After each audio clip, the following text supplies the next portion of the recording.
നമസ്കാരം, സ്വാഗതം. സ്പെഷ്യൽ എഡിഷനിലേക്ക്. അപ്രതീക്ഷിതമായി ഉണ്ടായ ഒരു വിമാന അപകടത്തിൻ്റെ നടുക്കത്തിലാണ് രാജ്യം മുഴുവൻ. ഒറ്റ ഒരാൾ മാത്രമാണ് 242 ആളുകൾ സഞ്ചരിച്ച എയർ ഇന്ത്യയുടെ ഒരു വിമാനത്തിൽ അഹമ്മദാബാദിൽ രക്ഷപ്പെട്ടത്. ആ ഒരു നേരിയ ആശ്വാസം ഒഴിച്ചു നിർത്തിയാൽ നമുക്ക് എല്ലാവർക്കും ഏറ്റവും ഭയാനകമായ ഒരു ദുരന്തത്തിന് നടുവിൽ നിൽക്കുന്ന നാം ആശ്വാസത്തിൻ്റെ അല്ലെങ്കിൽ സമാധാനത്തിൻ്റെ വലിയ തുരുത്തുകളൊന്നും ബാക്കിയാവുന്നില്ല. മുഴുവൻ പേരും മരിച്ചു എന്നായിരുന്നു അല്പസമയം മുൻപ് വരെ വിചാരിച്ചിരുന്നെങ്കിൽ അതിൽ ഒരാൾ രക്ഷപ്പെട്ടു എന്നതിൻ്റെ വിവരം മാത്രം പുറത്തു വരുന്നു. മലയാളി അടക്കം ബാക്കിയുണ്ടായിരുന്ന 241 പേരുടെയും മരണമാണ് ഇപ്പോൾ ഔദ്യോഗികമായി സ്ഥിരീകരിക്കുന്നത്. എന്നുമാത്രവുമല്ല, ഈ പ്ലെയിൻ തകർന്നു വീണ കെട്ടിടത്തിലുണ്ടായിരുന്ന 5 മെഡിക്കൽ വിദ്യാർത്ഥികൾ മരിച്ചു എന്ന വിവരവും കൂടി ഇപ്പോൾ പുറത്തു വരികയും ചെയ്യുന്നുണ്ട്. ഈ വിമാന അപകടത്തിൻ്റെ കാരണങ്ങൾ എന്തൊക്കെയാണെന്നതിനെ ചൊല്ലി പലതരത്തിലുള്ള നിരീക്ഷണങ്ങൾ വരുന്നു. സർക്കാർ അന്വേഷണം പ്രഖ്യാപിച്ചിട്ടുണ്ട്, ടാറ്റ അന്വേഷണം പ്രഖ്യാപിച്ചിരിക്കുന്നു. അതിനുശേഷം മാത്രമേ എന്താണ് സംഭവിച്ചത് എന്ന് മനസ്സിലാകൂ. 1 മിനിറ്റ് മാത്രമാണ് വിമാനം പറന്ന് ആകാശത്ത് നിന്നത്. എല്ലാ കൺട്രോളും ലോസാവുന്നു, ഞങ്ങളിതാ പതിക്കാൻ പോകുന്നു എന്ന അവസാനത്തെ മെയ്ഡേ കോളിന് ശേഷം വേറെ ഒരു വിവരവും ഉണ്ടായില്ല. വിമാനം താഴേക്ക് വീഴുന്നു, പൊട്ടിത്തെറിക്കുന്നു. ഏതാണ്ട് 7-8 മണിക്കൂർ 8-9 മണിക്കൂർ പറക്കാനുള്ള ഇന്ധനവുമായാണ് വിമാനം ഇവിടെ നിന്ന് പോകുന്നത്. അത് ലണ്ടനിലേക്കാണ് പറക്കേണ്ടിയിരുന്നത്. അത്രയും ഇന്ധനമുള്ള ഒരു വിമാനം ക്രാഷ് ലാൻഡ് ചെയ്യുമ്പോൾ സ്വാഭാവികമായി ഉണ്ടാകുന്ന സ്ഫോടനം അത്രയധികം ഇമ്പാക്റ്റ്ഫുൾ ആയിട്ടുള്ള സ്ഫോടനമായിരിക്കും.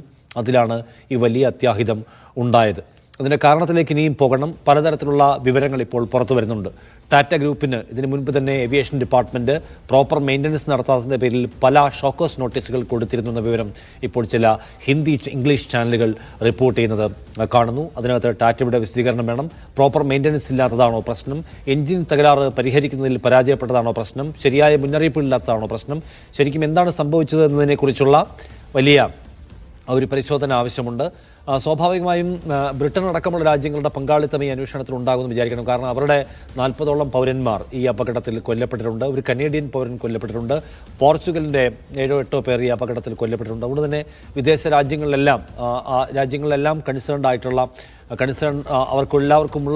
അവർക്കെല്ലാവർക്കും മിസ്റ്റേക്കുള്ള ഒരു സംഗതി കൂടിയാണ്. അതുകൊണ്ട് തന്നെ ഇതിനകത്ത് വലിയ അന്വേഷണം സ്വാഭാവികമായും നടക്കേണ്ടതുണ്ട്. എന്തായാലും നമ്മളിപ്പോൾ കാണുന്ന തകർന്നു വീണതിന് ശേഷം ആ കെട്ടിടത്തിൽ നിന്നുള്ള വിമാനത്തിൻ്റെ ഭാഗങ്ങളാണ്. ഒരു ടയറിൻ്റെ ഭാഗം. വിമാനം തുടക്കത്തിൽ തന്നെ പലതരത്തിലുള്ള അപകടത്തിൻ്റെ സൂചനകൾ നൽകിയിരുന്നു എന്നാണ് കാണുന്നത്. അതിൻ്റെ 600 മീറ്ററോളം 600 അടിയോളം ഉയർന്നു പൊന്തിയതിനു ശേഷവും അതിൻ്റെ ടയറുകൾ, വിമാനത്തിൻ്റെ ലാൻഡിംഗ് ടയറുകൾ മടക്കി വെച്ചിരുന്നില്ല. അത് മറന്നുപോയതോ അപകടത്തിൻ്റെ സൂചനയോ എന്താണ് സംഭവിക്കുന്നതെന്ന് അറിയില്ല. ഒപ്പം അതിൻ്റെ ചിറകുകളിൽ വരുത്തേണ്ട വ്യത്യാസം വരുത്തിയിരുന്നില്ല. അങ്ങനെ പലതരത്തിലുള്ള സൂചനകൾ, നിരീക്ഷണങ്ങൾ പല ആളുകളും ചൂണ്ടിക്കാണിക്കുന്നുണ്ട്. നമുക്ക് വേണ്ടത് ഒരു ശരിയായ അന്വേഷണത്തിലൂടെ മാത്രമാണ്. ഈ തകർന്നു വീണ കെട്ടിടത്തിൻ്റെ ഭാഗത്തു നിന്നുള്ള ദൃശ്യങ്ങൾ ആൻഡ് ഫോട്ടോഗ്രാഫ്സാണ് നമ്മളിപ്പോൾ കാണുന്നത്. BJ മെഡിക്കൽ കോളേജ് ഹോസ്റ്റലിൽ ആളുകൾ ഭക്ഷണം കഴിച്ചുകൊണ്ടിരിക്കുമ്പോൾ അവിടെ ആക്ടിവിറ്റീസ് നടക്കുന്ന സമയത്താണ് ഈ വിമാനം വന്ന് വീഴുന്നത്.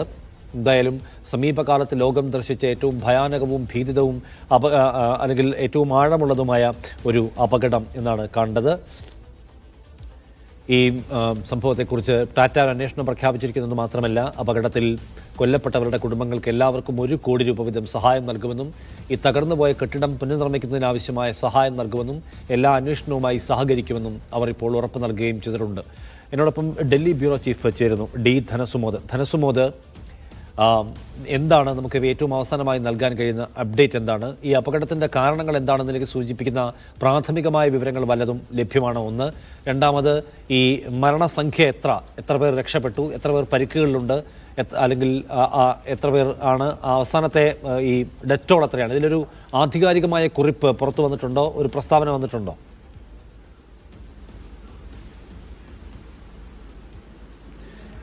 ഇപ്പോൾ നമുക്കിപ്പോൾ പോലീസിന്റെ ഒരു ഔദ്യോഗിക സ്ഥിരീകരണം മാത്രമാണ് ഇപ്പോൾ മുഖവിലേക്ക് എടുക്കാൻ കഴിയുന്നത്. അഹമ്മദാബാദ് പോലീസ് കമ്മീഷണറായിട്ടുള്ള GS മാലിക് ആദ്യം പറഞ്ഞത്, അതായത് അദ്ദേഹം ഒരു മണിക്കൂർ മുമ്പ് വരെ പറഞ്ഞത് ആരെയും രക്ഷപ്പെടുത്താൻ കഴിഞ്ഞില്ല, 242 പേരും മരണത്തിന് കീഴടങ്ങി എന്നുള്ളൊരു കാര്യമാണ് പറഞ്ഞത്. പക്ഷേ പിന്നീട് അദ്ദേഹം ഏതാനും മിനിറ്റുകൾക്ക് മുമ്പാണ് ഇദ്ദേഹം മറ്റൊരു കാര്യം പറഞ്ഞത്. ഞാൻ ആദ്യം പറഞ്ഞ ഒരു ബൈറ്റിൽ ഒരു ചെറിയ തിരുത്തുണ്ട്. കാര്യം പ്രധാനപ്പെട്ട ഒരു വാർത്ത കൂടി നിങ്ങളോട് പങ്കുവയ്ക്കാനുണ്ട്. കാര്യം എല്ലാവരും മരിച്ചു എന്നുള്ളത് ശരിയല്ല. ഒരാൾ ജീവനോടെ ഇരിക്കുന്നു.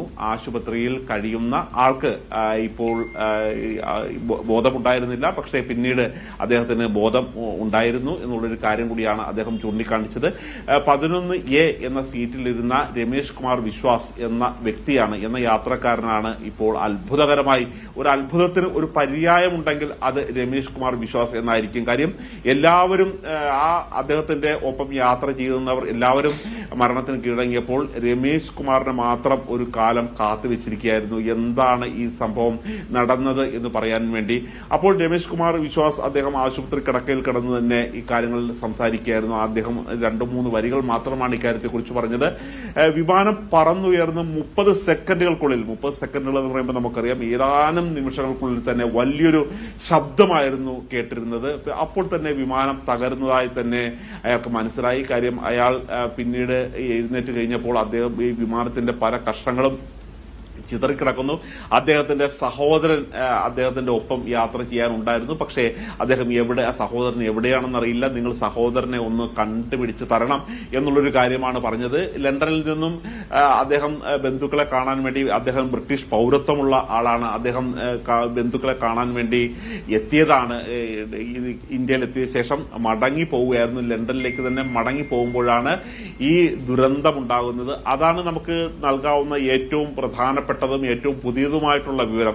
ഈ വിമാനാപകടം ഉണ്ടായി എന്ന് ആദ്യം പറഞ്ഞപ്പോൾ തന്നെ എല്ലാവർക്കും ഒരു അവിശ്വസനീയമായ കാര്യമായിരുന്നു. കാര്യം ബോയിങ് വിമാനം ഏറ്റവും സുരക്ഷിതമായ വിമാനം എന്ന് പറയാവുന്ന ഒരു വിമാനം തന്നെയാണ്. പക്ഷെ ആദ്യം ദേശീയ മാധ്യമങ്ങളിലെല്ലാം വന്ന വാർത്ത ഇത് ഈ വിമാനാപകടം ഉണ്ടായത് പക്ഷിയിടിച്ചാണ്, അല്ലെങ്കിൽ മരത്തിൽ തട്ടിയിട്ടാണ്. പക്ഷെ അതിന്റെ ഒരു കിലോമീറ്റർ ചുറ്റളവിൽ തന്നെ ഒരു അത്തരത്തിലുള്ള ഉയരങ്ങളുള്ള മരങ്ങളോ വലിയ കെട്ടിടമോ ഒന്നും ഉണ്ടാവില്ല.